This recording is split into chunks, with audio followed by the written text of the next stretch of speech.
London, early 21st century 12-year-old Quinn Abercrombie arrives at his mother's workplace where she works on the subway construction to inform her that his scholarship application has been rejected. Now the woman has to figure out where to find the funds. At that moment, one of the workers informs them that one of the tunnelers has stumbled upon a cave. Quinn heads to the scene, and while the workers try to investigate the issue, he ventures into the newly discovered passage. He explores the new space when flames suddenly erupt at his feet, illuminating the terrifying visage of a creature that spits at him, hitting his eye as Quinn scrambles out of the shaft and tries to warn his mother of the danger, but she drags him to the exit to wash his eyes when flames erupt behind them. His mother pulls him into the elevator cage and presses the ascent button. As the cage climbs upward, a dragon bursts from the flames, crushing the woman as it emerges, but Quinn survives soon. The flying, fire-breathing creatures take control of the world. It turns out that dragons existed in reality, and they wiped out the dinosaurs before going into hibernation. Humanity tries to fight them, but their population only grows in 2010. Humanity resorts to using nuclear weapons, but it only hastens the dreadful end by 2020. Earth lies in ruins, and the few remaining survivors live in a medieval-like existence, devoid of the comforts of civilization. A grown-up Quinn is now the leader of a small group of survivors in England. They take refuge in a small castle in Northumberland, trying to avoid direct confrontation with the dragons. However, the dragons constantly attack, and the human population dwindles. One day, Quinn's assistant reports that one of their group members, Eddie, and his children intend to go in search of a harvest. Quinn tries to persuade the recklessness of the plan, emphasizing that it's not the right time as the dragons are active and the harvest isn't fully ripe, which means there won't be seeds for the next planting, but Eddie is aggressive and refuses to accept that others are living under similar conditions. Quinn stops him, taking away the keys to the vehicle in the evening. Quinn and his friend Creedy put on a performance for the children based on Old English legends, and then they all pray. The children repeat the words containing instructions for actions in case of dragon sightings. Everyone settles down for the night, unaware that Eddie has indeed embarked on his expedition. He gathers 4 adult children and goes to the vegetable plantations. People rush for fresh produce while an alarm is raised. At the fortress, dragons are spotted on the horizon.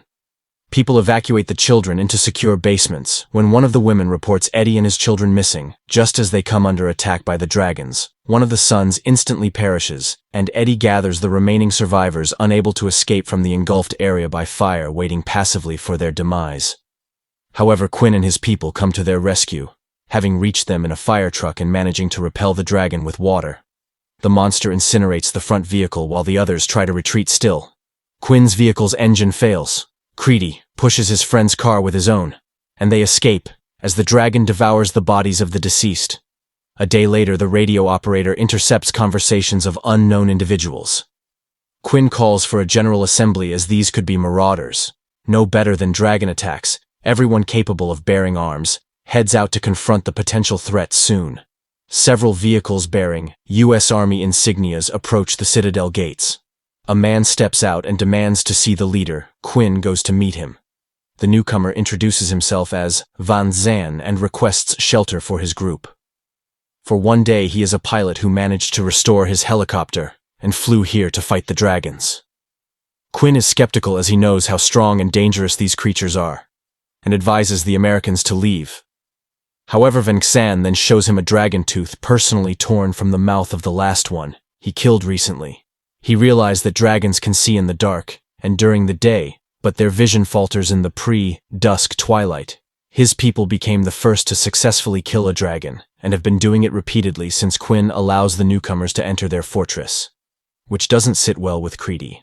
But in the midst of their argument, a real helicopter flies overhead, something they haven't seen in 20 years, which convinces them of Van Zan's credibility. The girl pilot Alex reports that there are no dragons in the vicinity, and they can rest for now. Her companions are archangels, and their lifespan is only 17 seconds after jumping from the helicopter. They fight the enemy using nets, throwing them onto the dragons. Later, Quinn introduces Alex to Jared, the child he found in one of the villages when he was very young. The girl is impressed, as few people care for others nowadays. At that moment, a signal arrives indicating the approach of a dragon. Van Zan declares combat readiness. His people take their positions in the vehicles and Alex takes to the sky in the helicopter. But for safety, she requires the readings of beacons that one of the fighters needs to set up. A guy on a motorcycle is dispatched to carry out the order and activates 2 beacons, while Van Zan instructs the net throwers not to deploy their parachutes until they are sure the creature is on the ground. But then the guy with the beacons perishes unable to install the last device in time. Quinn sees this and jumping on a horse races into the mountains just as the dragon approaches the helicopter very closely. The archangels leap out and rapidly descend to the ground. The dragon chases after them and the guys release nets, knocking the dragon off course. Nevertheless, 1 archangel perishes. Meanwhile, Quinn activates the 3rd beacon, and Van Zan asks him to act as bait for the dragon and lure it toward the weapon. Quinn mounts his horse and rides toward the fortress, and just as the beast is about to grab him, Van Zan fires a dragon-killing projectile. The creature falls to the ground. In the evening, the people celebrate this victory. However, the arrival of Van Zan dampens their spirits. He reminds them that it's too early to celebrate, especially considering the loss of his people, who need a proper burial. Later he tells Quinn that Alex is the keeper of memory, so she remembers the names of all the Fallen to honor them properly. He admits that he needs more people, so he hopes to recruit from Quinn's team.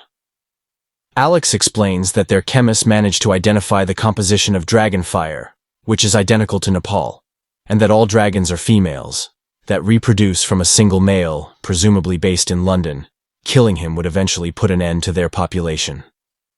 Quinn believes that a trip to London is unreal, because the creatures have excellent memory and can trace where people come from to destroy all remaining survivors.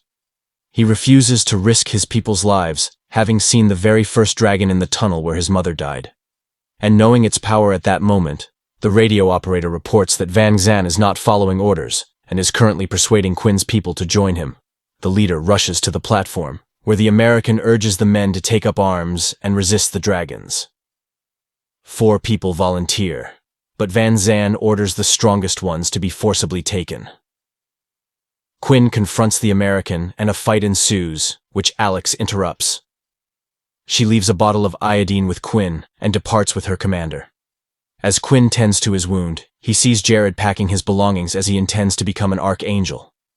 Quinn, who hoped Jared would become the leader of their community, tries to stop the young man, but he still decides to leave. Van Zan's team sets out for London, while Quinn goes to gather firewood to burn the dragon carcass. Jared joins him, having decided to listen to the man who saved his life after all. During the night, Quinn re-examines the dragon and finds an egg confirming the truth of Van Zan's words.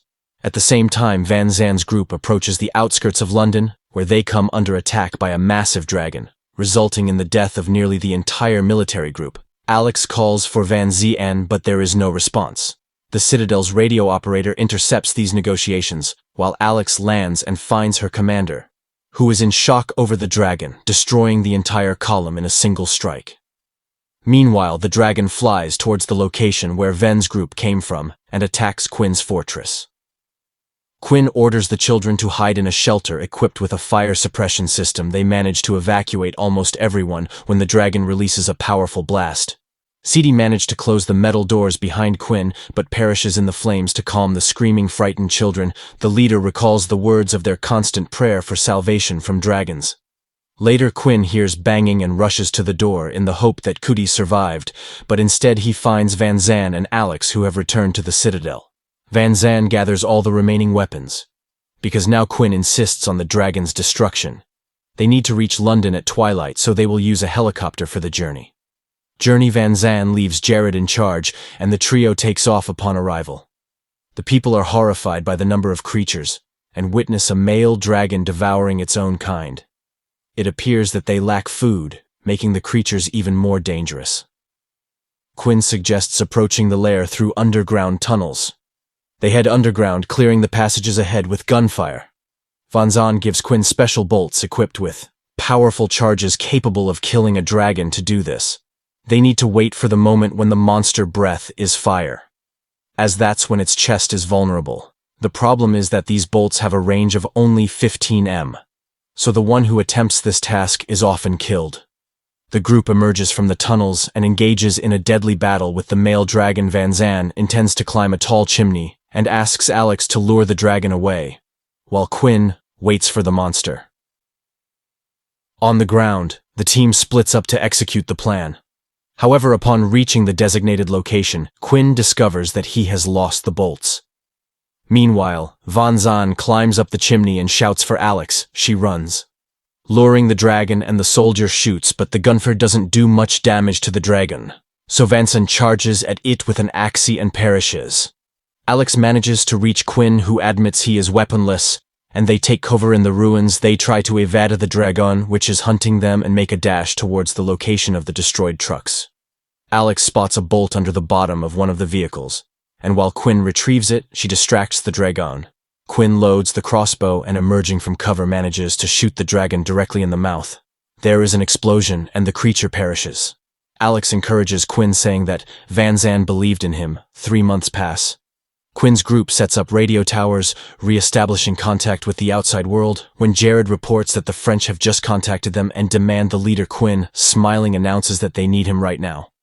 Alex laughs, noting that people have become optimistic again. Well, it's no wonder. They saw the last dragon a couple of months ago, which means the creatures are gradually dying out, and soon humans will once again become the masters of the world. Filmmakers worldwide compete, trying to come up with some original scenario for the end of humanity. Many reasons have been suggested, from religious apocalypse to nuclear warfare. And here, a fresh idea: at that time, the demise of civilization, due to a dragon invasion coupled with an excellent cast. The movie turned out to be quite solid, although it is almost forgotten today.